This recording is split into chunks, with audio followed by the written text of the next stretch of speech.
Good afternoon. I'm so very happy that all of you who are watching us on this live stream are able to join us. Of course, like always, know that even though you might not be live at this very moment, this video will remain there for you to be able to view at a later time. There have been a lot of people that have been asking me, Father, why not do maybe a conversation with parents who have children at home, some of them, of course, having children with special needs, who might not be able to understand what this COVID-19 really is. They might have questions that you and I might answer readily because we grasp the situation a little better, but for them might be a little bit more difficult. And it is for that reason that this afternoon I've invited Dorothy Brandt, also known as Dottie, to come and to be with us as she has better knowledge of this situation and of mental health much more than I do. Dottie is one of our Emmaus sisters. She is an active parishioner here at St. Matthew. But more than that, she comes with a wealth of information in her background. Dottie is a registered nurse. She has a BS in psychology and also an MA in health administration. So obviously a lot more qualified than I am for this situation. And so I've invited her here and I've asked her to come to be able to explain to us and share with us some things that might be beneficial for all of you as parents and also maybe even for yourselves. So Dottie, thank you very much and welcome back to your parish. I know it's been a while since you've been in here, but thank you so much for making time and being out here with us. Thank you. It really feels nice. You know, it feels like home. I guess I missed it more than I really want to say. When you first asked me, I really hesitated because I'm thinking, what do I know about, I haven't worked with the kids in quite a while, in actually a lot of years. But then I have a 2-year-old grandson that I live with who has some special needs, and my 18-year-old granddaughter. And I can, since she's home from college, I've had her with us since the beginning of this shelter in place. So I have a little bit of hands-on knowledge. The other part, when I really started to think about this, I was trying to think, what would I have experienced that might be something that would resemble the pandemic? You know, we grew up with all the childhood illnesses, the measles, the mumps, the German measles, the chicken pox. And, you know, the chicken pox mainly came in the spring.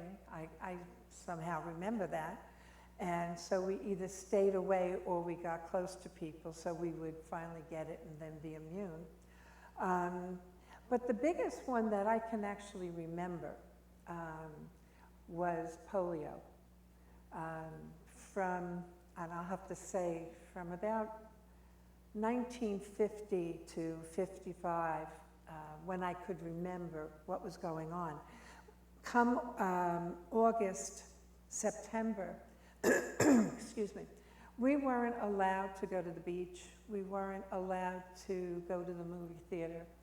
We weren't allowed to get close to people. It wasn't as restricted as it is today, but I don't think people knew that back then. But most mothers would keep their children inside. And I can still remember that, not truly understanding. And then I remember, and it came back as a picture, standing on the auditorium stage behind the curtain where they had nurses who were giving us, when the Salk vaccine came out and gave us the first shots, and they were a series of 3 injections for the Salk. The kids, at least today, get the liquid and no more crying. So I'm thinking, I can remember standing behind that curtain waiting to get that injection. I remember, and we didn't live far from the beach. We lived in Brooklyn, and we went to Coney Island, as most Brooklynites do. And so I remember we weren't allowed to go, and that was just it. And then as time went by and we came up again to the AIDS epidemic back in the 80s and 90s, tuberculosis came back.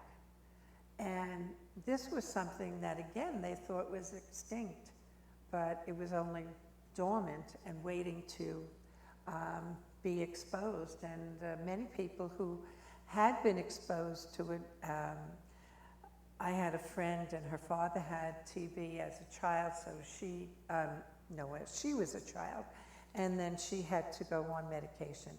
And then they made her go back on medication. They made a lot of the nurses go back on medication during that time just to be safe, and they had to go on it for 6 months.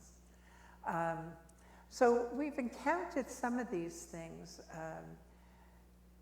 but I think, of course, being Americans, in that day, we didn't have we didn't have the iPhone, we didn't have the internet, we didn't have this constant barrage of news.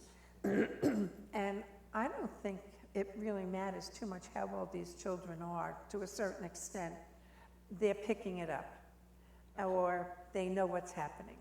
They know they're not in school. Little ones might go to nursery school or pre-K or daycare, and they can't go. They're not seeing their friends. So what are they thinking? I don't get too much from my 2.5-year-old because he's sort of nonverbal. He's just starting to say words now. But their heads have to be processing something. They have to have questions. There'll be times I'll look at him and I think he's deep in thought. And I'm like, what are you thinking? If only you could say the word. Today he wanted more rice, and it was the first time he said the word more instead of just pointing. And I said, oh, we got another word. You bring up a good point, because you're recalling things from back when polio was a reality. And you're recalling, even though it's been a while, as though it were happening in front of you. And I think as you're talking, and I'm thinking to myself, these are the things that the children of this generation are going to remember for a long time. This is going to be their polio. And I think that we can enter into their minds just a little bit by recalling. Now, in my time, this is my polio for, obviously the polio was a long time before I was born.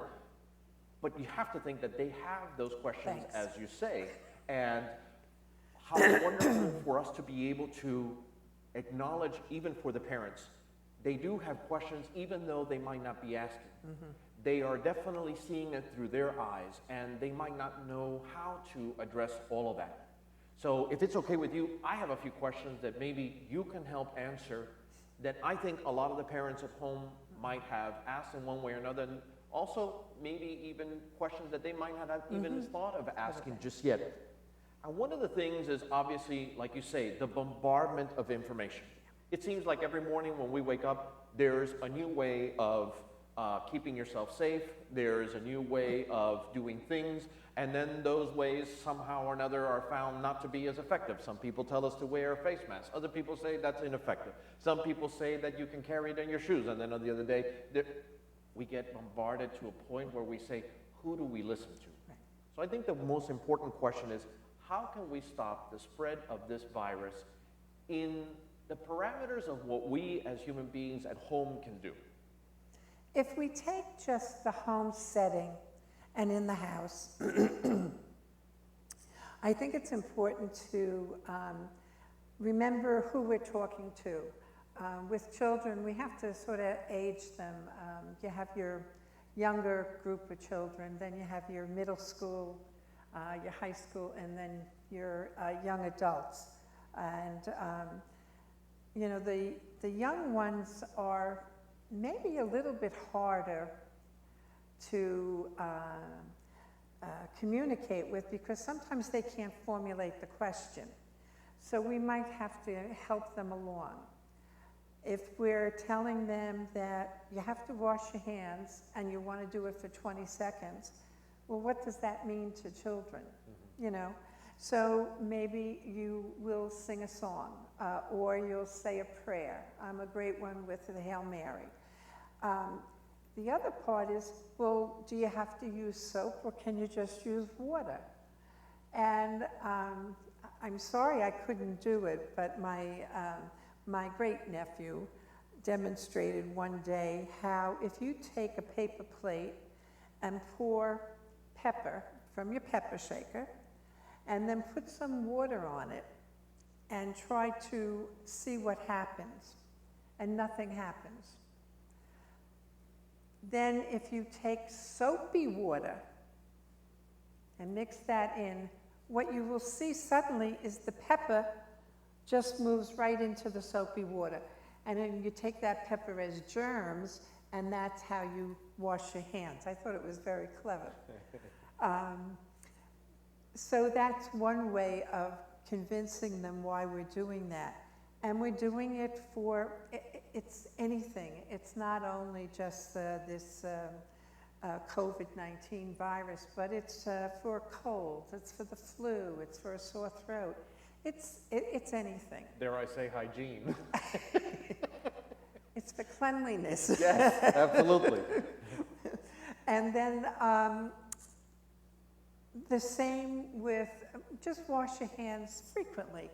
Well, if the kids aren't going out, they're not going to keep washing their hands. I mean, they don't like to wash hands. Some of the little ones like to play in the sink. I know my kids when they were little, and I would be down in the basement, because I lived in New York, we had basements. So his little step stool, and he loved playing with the water. And I had my sewing machine down there, so then I would sew and he would do that, and we would stay out of each other's hair, more or less, and not get in trouble. So that's another way to get them to keep washing. If they go out and play in the backyard, if you have a yard and they can do that, when they come in, they should wash their hands. The older group, I think, are bombarded more because they're seeing live. They'll get glimpses of the news and pay attention to it. They may have an iPhone and something pops up on the screen, or, you know, and every day it's a new thing to try. So I think they're the ones that there's a lot of anxiety. And even the little ones will experience a certain amount of anxiety from the parents. I hate to put everything on the parent, but if you're very nervous or anxious, they're going to see this, and try to figure out, well, why is mommy so anxious? What's happening? And of course, mommy, you're probably pulling out your hair, like, what am I going to do next? And if you have to work from home and they're no longer in daycare or something, that makes it even harder.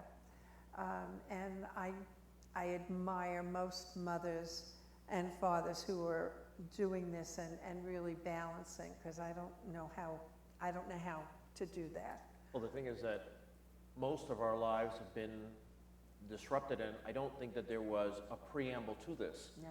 We were told one day that schools were ending, that church was ending, supermarkets all of a sudden, one day to the next, were only allowing so many people inside. We were told then that we had to wear face masks. I had never worn a face mask out in public before, unless I was sanding a piece of drywall because I had put mud on it to be able to finish it. These are the things that even for us as human beings, adult human beings, we've been disrupted by our regular pattern of life, our routine. And if it's affected us, I can only imagine how much it's affected children. I was telling you earlier, to the point where I, as an adult, understand the gravity of what's happening. I understand the potential of this becoming something even worse if we're not prudent with our own hygiene and doing the things that the CDC is asking us to do. But then there's also another aspect, the one that maybe you all are experiencing, as you were saying very clearly. If you're anxious, that's something that they're going to pick up on. Well, I know that I'm experiencing some form of anxiety and maybe even some form of mourning, if you will. The times that I sit in my office and I just stare at the computer screen and thinking, what am I doing? What am I supposed to do? Seeing that through an adult's eyes, I can only imagine what this is doing to children. And I'm pretty sure that the very most important question right now is, why are we not allowed back in school? I know there's a very important question out there of someone who emailed me directly, and that's from Marina Wood for Sammy. Sammy has special needs, and he has a center that he goes to every single day. Right.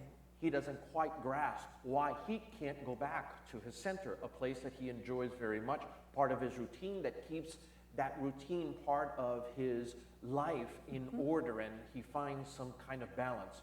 I don't know what you can offer with that. It's very difficult, and that's what I even see with my grandson. Even though he can't verbalize, he knows he's not going to daycare, and he has no friends, and there's no little people around. And I know he's looking for them, or he's waiting for us to take him. And every day we have to say, no, you can't go. To be able to maintain, because they need strict guidelines, that's not the right word, but more or less schedules.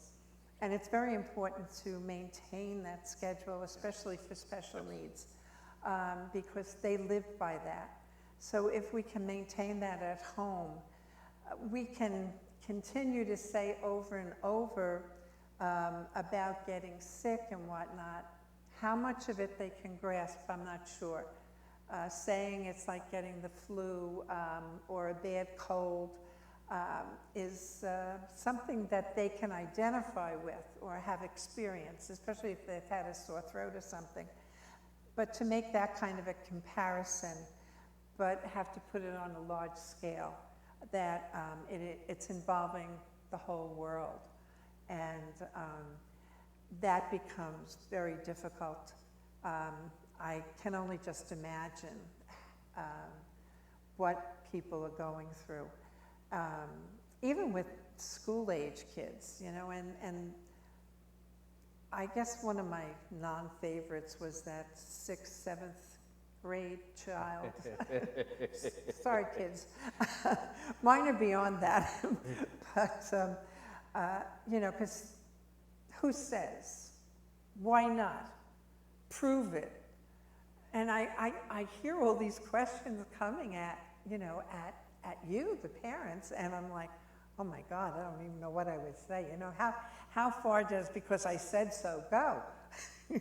And so I think they will understand to a certain extent. They have a better knowledge, and you can explain, you know, what a flu can do, but this has more of an effect on the body, and especially on the older adult.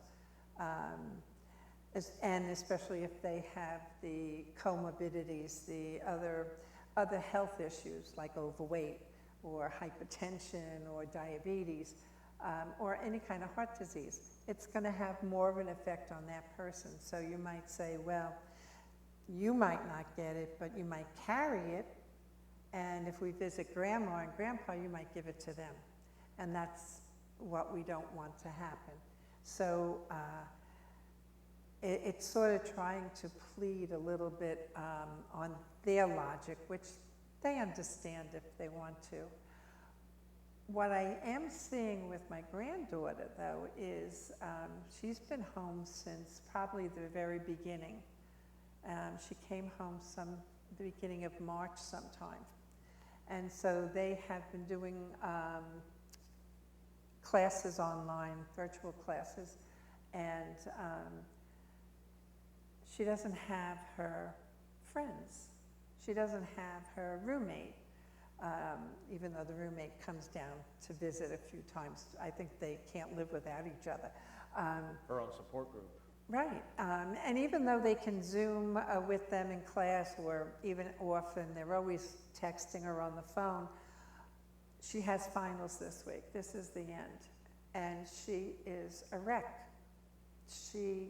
I think it has finally, all of this isolation is like, you know, she came in, I don't know what time they came in to me last night. It was somewhere around 3 o'clock, I'm sure. And I'm sick, Grandma, you got to do something. And I'm throwing up, and, you know, and I know it's the anxiety of everything going on.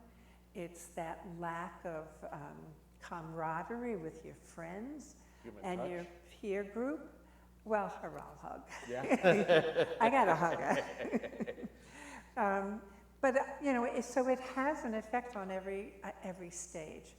And even myself, I finally found by Friday, I was just starting to get really antsy. I have a tendency, I like to be by myself. But I like when I can break that. I like my quiet time. I'll have my coffee and I'll go out and sit in the back in the yard for a few hours. And, you know, and nobody talks to me. I can hear the birds and things like that. And I'm okay. But as of Friday, I just was like, okay, I've had enough of the birds and enough of the coffee. Can we please now? You know, and when you ask me, I'm saying, I can get out. So it's really, it's troublesome.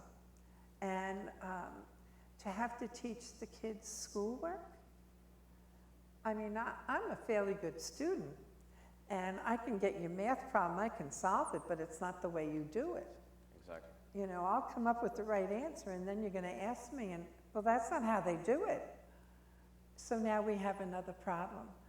Even geography. I mean, what was Yugoslavia and Czechoslovakia, some of those other little Baltic states down there. You know, now it's Serbia and whatever the other long one is. You know, one of the things that for me has kind of hit home, and like you were saying on Friday, I felt the very same way. I felt outside of myself.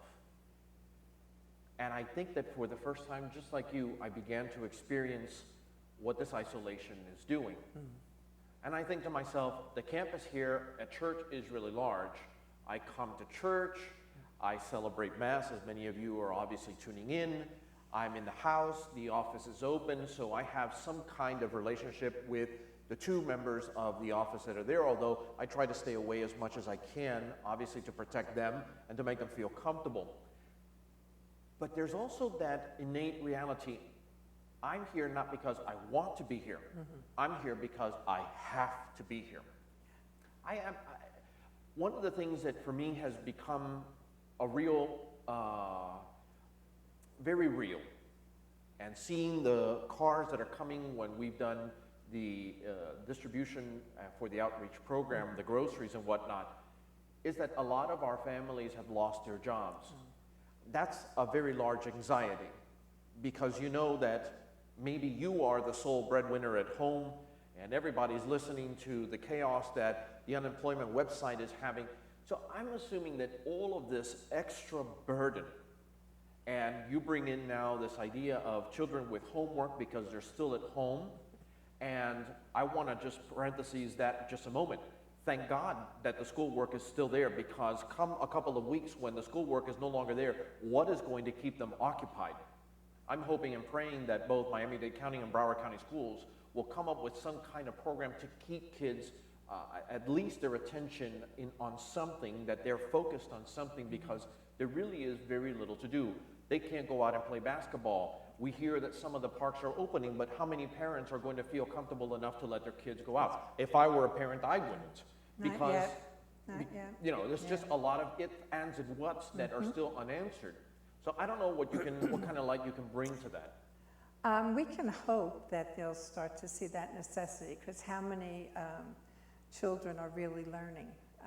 We can hope that they're learning a lot, And probably if you have some really smart children, you know, this isn't keeping or holding their attention. So that maybe they'll continue giving classes over the summertime, even if the kids hate it, but it would be better than all this free time.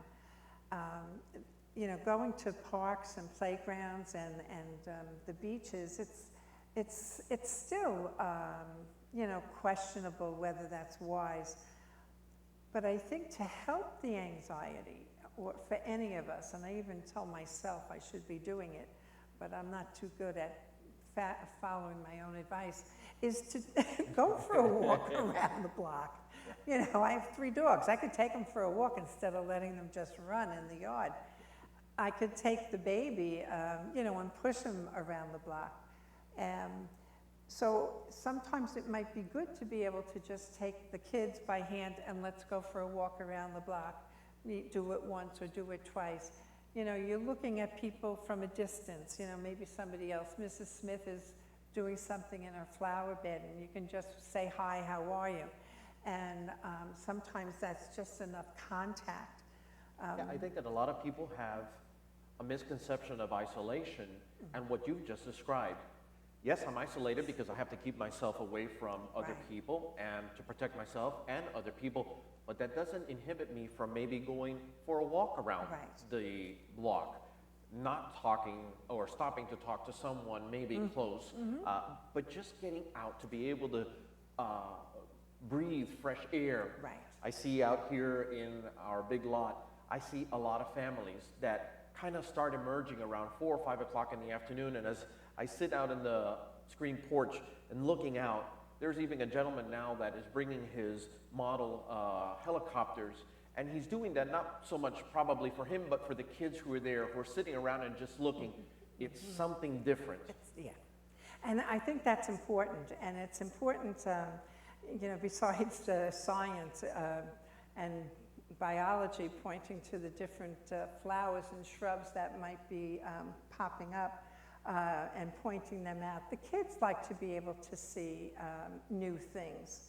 And again, that environment, and also adding to the help of daylight, sunlight, so you know, what we experience up north with the SAD, seasonal affective disorder, because of the lack of sunlight.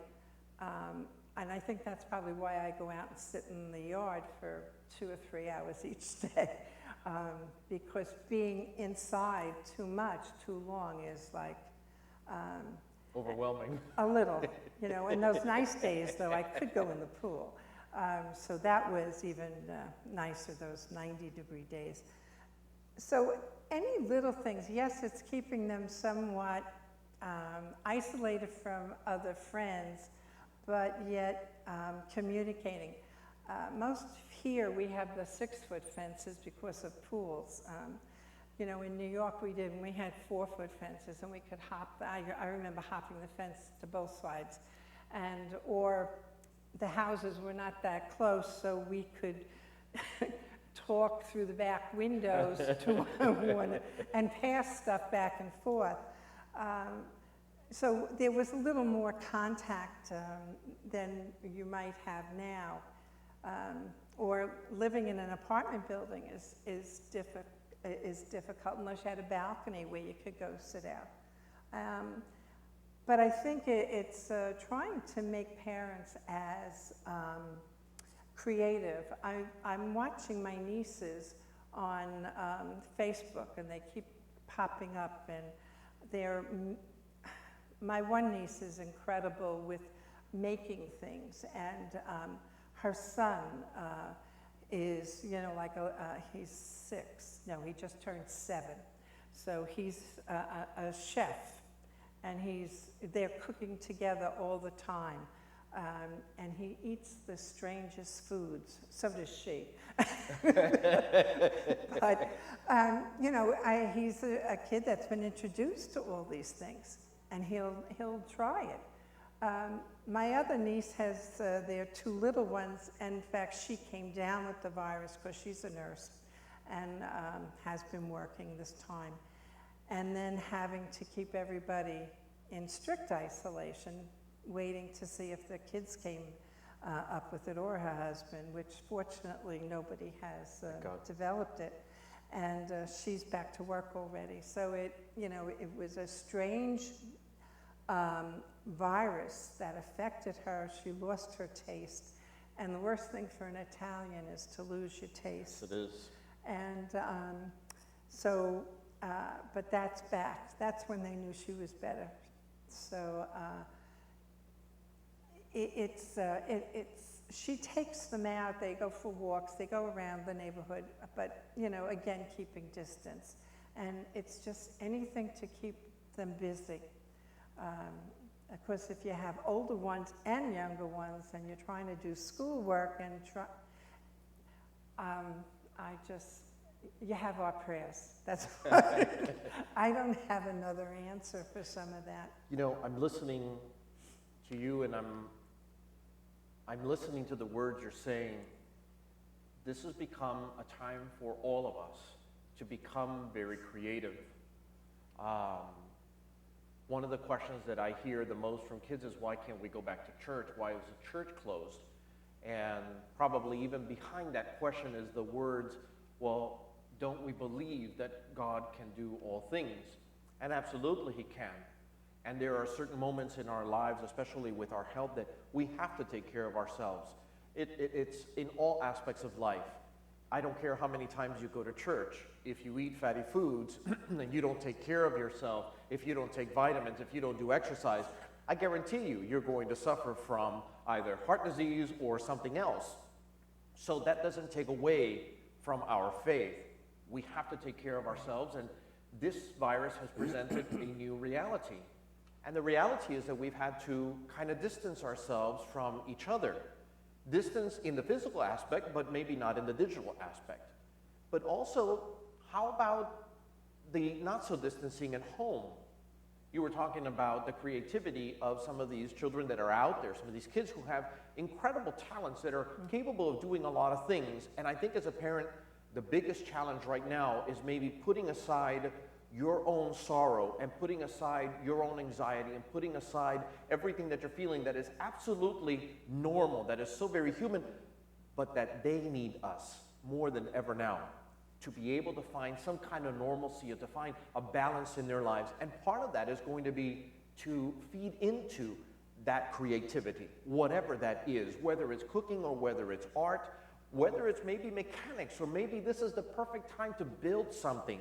Maybe you've been meaning to build that bookshelf, or whatever it might be. I think that that's what creativity is. It's not for me to tell you what it is, but to invent it. I've had to become very creative here in the church, as many of you know, because we've had to learn new technology that I had no idea what it was. And I find myself now helping other priests in other parishes in what we're doing and how we're doing. I don't consider myself an expert in any which way, but I've come to know things that I didn't know before. And I think that the world is experiencing that in so many different ways. I think for teachers, for example, the creativity of making lesson plans that are no longer something taught while they're standing, or maybe even using the resources in the school, whether it's a computer or an iPad or whatnot, but now actually doing that remotely and hoping that all of the kids are listening too. I know one of the very creative things that one of the teachers that I know shared with me was, we had to remind kids that they could not take classes in bed, that they had to get dressed and be in a desk. So, the creativity goes a long way. So I don't know if you can add anything to that. I've watched some of the news reports, and I'm sure you've seen them in some of the teachers, especially from the younger children, where they would actually go around and bring them the new reader every few weeks, or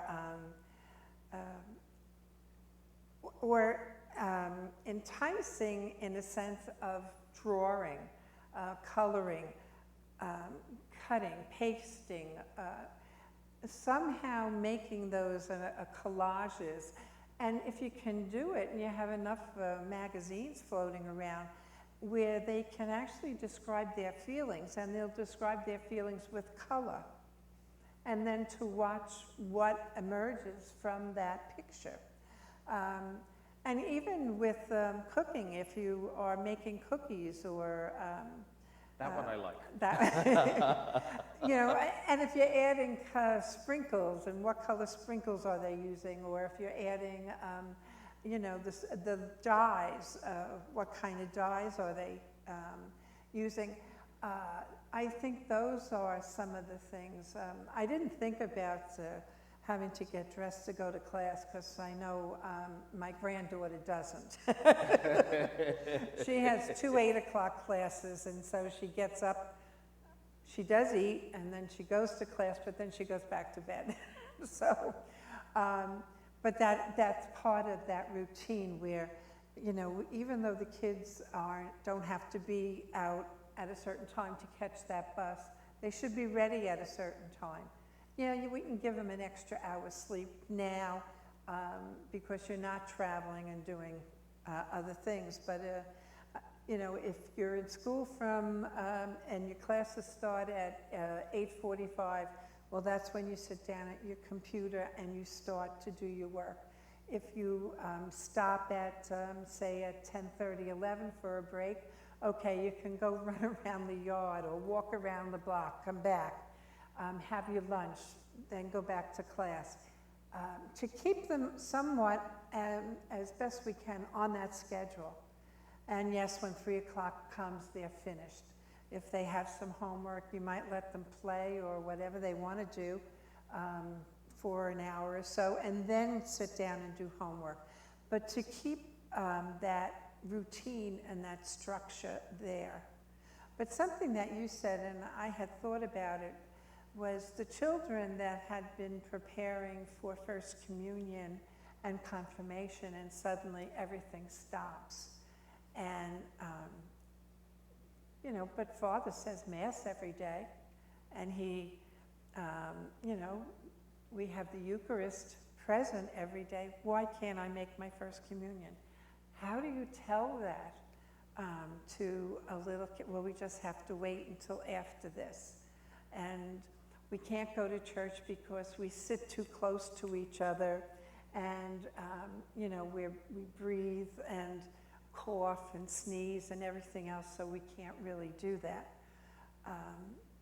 I played with lots of ideas of how we can do it, but I haven't come with a solution yet. So, but you know, it's hard to answer those questions. It's hard for children and it's hard for adults. I know that the RCIA program that we have here, which is the adults that have been preparing for their Easter sacraments that were supposed to have been celebrated at the Easter Vigil, those weren't celebrated, of course. And the question is, well, we prepared throughout this entire year, when is this going to happen? And I wish I had an answer. The other thing, I don't want to cheapen that sacrament. That's an important moment and an important step in all of their lives, whether it's children doing their First Communion, or the young adults doing their confirmation, or maybe even these adults doing all of their sacraments. I don't want to cheapen the sacrament by maybe just limiting a few where their family might not even be, it wouldn't be possible for their family to be here, except maybe their sponsors. It's an important moment that needs to be celebrated with the entire family. I'd rather wait and remind them it's not that it's not going to happen, it will happen, and that is my promise to you that it will happen. And maybe if we find a way in which all of you and all of your family and all of your friends can be in that celebration for you to be able to receive whatever that sacrament is, then we will do that. But right now we have to wait. We have to wait because I'd hate, and like I've said a million times, I would hate to have on my conscience that something that I did or a lack of my prudence caused someone to get sick or allowed someone who was vulnerable to become sick. We have to wait. I know that this is all horrible and this is all, and I'm going to use the word and it sucks. I know that it does. But we rather wait and do this right than go in a hurry and make a mistake. Nowhere on the books, nowhere on the table is it that we are not going to do this. We will do it. You will receive your First Communion, you will receive your confirmation, and you will receive your sacraments of initiation. Yes, you will, but at the right moment. We have to wait for that. Some people have even asked me, Father, but I've seen some marriages that are taking place in some of the churches. And I would say, yes, marriages are happening, funerals are happening, baptisms have happened. but it is a limit to 5 to 6 people because of the distancing that we have to keep. And so, yeah, you might see the bride and you might see the groom, but there's no family there. They're probably streaming so the rest of the family can see that. Some weeks ago when the Florida Catholic came out, you probably saw the newspaper article of this couple that got married at St. Edward's down in Pembroke Pines. And it was just a couple. And one of the ways in which the family came to celebrate was that they drove around the parking lot in their own cars honking, but they were not a part of the ceremony inside of the church. I admire them for wanting to still get married, and I know that there are couples here that will get married even if it's with an empty church. But I hope that those sacraments of initiation are all celebrated with your families here because they are important. They're all important. And that's why I mentioned yesterday in the homily and today in the homily as well, we are a people that need to be together. Church is the moment in which you and I gather together. However wonderful and however important this streaming through the internet is so that we are at least connected that way, that's not church. Not that way. Church is when we come together. It's not the building, I guarantee you that, but it is us coming together. So I want to... It's that community. It's that missing community. And any one of the sacraments, you need community to almost validate it to a certain extent. But the other part, the piece that I was thinking of is the people who have lost loved ones. If you've lost, especially the children, if they've lost grandparents or, you know, great uncles and aunts and whatnot, and not being able to say goodbye or not being able to have a funeral. One of my dear friends from Brooklyn, she and her husband both came down with the virus the same day. She got better, he got worse, ended up in the hospital and succumbed to the illness. And, you know, the kids are kids, they're grown kids, but they're distraught because he was alone. And even my friend, she's like, she's very positive. I mean, she said we had a beautiful relationship. We had a happy marriage. I can't be upset about this. We had good life together. He was a good father, a good grandfather, and you know. And she's always positive. And then she'll turn around. And she said, "Am I crazy? Why aren't I sad and grieving?" And she said, "And yet I can't because we had such a good life together." But the ashes are sitting there waiting for a time when they can have that funeral mass. And that's hard, that's sad. Or, you know, to know that our parents might be alone. I think that's why you're seeing some of the nurses and doctors on the internet or on the news where they're crying because some of them are the ones that are staying there holding their hands while they're taking their last breaths. And it's overwhelming to everybody. It's a time of need for great prayer, great faith. I often think if I did not have God in my life, I would never be able to handle any of these things. I just couldn't do it. You know, and that's why I know my friend is, because she has God in her life and she sees all the blessings that she has. And, you know, these are the positives that we need to take away and to encourage. Nadia, I want to thank you for spending some time with us. I hope that the information that we've given you is helpful. Maybe for some of you it was information you already knew. I hope that for a lot of you it's new information. This is a crazy time, my brothers and sisters. It's a crazy time because we don't know all of the answers to the many questions that are out there. And like you saw in our conversation, this is not something that has simple answers that can be divulged to all of you. Maybe some of the resources that she has and maybe some of the suggestions that we've come up with might help you in your parenting skills. But please know this, just in the very same way that Dottie has mentioned it, I will mention it as well, and we will do, is pray. We need to pray because we need to have our faith. When everything else seems that does not make any sense, we have to pray. I'm taken back to those disciples right after Jesus' death. I can only imagine how their life was turned around. We hear, especially throughout the octave of Easter, how they hid, they were afraid, they had no idea what was coming up next. Yet it was that moment in which Jesus Christ entered into their lives, where the resurrected Christ made an appearance in their lives, that they became aware and understood and trusted. And we must do the same thing. We've just celebrated the Easter mysteries, and we need to have Jesus Christ as part of our lives more now than ever. If your life has been turned upside down, if you have more questions than answers have been given, this is the time for Jesus to be a part of your life. It's very interesting. Jesus didn't answer many of the questions. He just simply presented himself. He just simply was there with them. And that's what he is with all of us. And so I'd like to offer a prayer for all of you and a prayer for the world. And so let us bow our heads and let us put ourselves in the presence of the Lord, in the name of the Father, and of the Son, and of the Holy Spirit. Amen. God our Father, you sent your only begotten Son in the midst of our lives, as we are reminded in the Gospel of John, not to condemn the world, but so that the world might have life and have it in abundance. Lord, we're confused. We're scared. There's great anxiety among all of your children. We don't know what is going to happen. We don't know where the end to all of this is. But one thing we know is that you remain with us. I pray in a very special way, Father, for those mothers and fathers right now who are suffering. We're suffering because they've lost their patients. They're suffering because they've lost their job.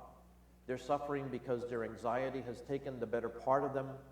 They're suffering because they don't have answers. They're suffering because they too are scared. I ask you, Father, place your healing hand on them. Make your presence known in their lives, in their families. Allow that spirit that your Son sent to us to remind us that he would be with us until the end of time, make that spirit felt. May it enkindle in their hearts that fire of love. May it enkindle in their families that unity and that love, and yes, dare I say, that patience to support and to be kind to one another. Give us, Lord, that strength in the midst of all of this. I ask you also to heal those broken hearts of so many doctors and nurses who are experiencing death at a rapid rate, who are there, as Dottie was saying, oftentimes as the last people, holding the hands of those patients who have no family members around them. For those family members who were not able to be with their loved one, or maybe us, those of us who have heard of someone else being sick, but thankfully that none of our family members have been touched by this coronavirus, that we all might learn to know and to love and to trust in you at all times. And Lord, we ask this through the name of the resurrected Lord, your Son, Jesus Christ, who is Lord forever and ever. Amen. Amen. And may Almighty God bless you, the Father, and the Son, and the Holy Spirit. Amen. Can we add just one thing? Sure. If anybody is really sort of at their wit's end and just needs someone to speak to, know that we're here. If you place a call through the rectory, they'll forward the message to me, and I'll be glad to call you back and speak to you. I'll be glad to help in any way I can. Actually, we'll do something a little better, as Dottie will have access to this live feed once it goes into the saved format. Put your name and a number where you can be reached, and she will read that comment, and she'll be able to reach out to you as well as I. But know that we're here.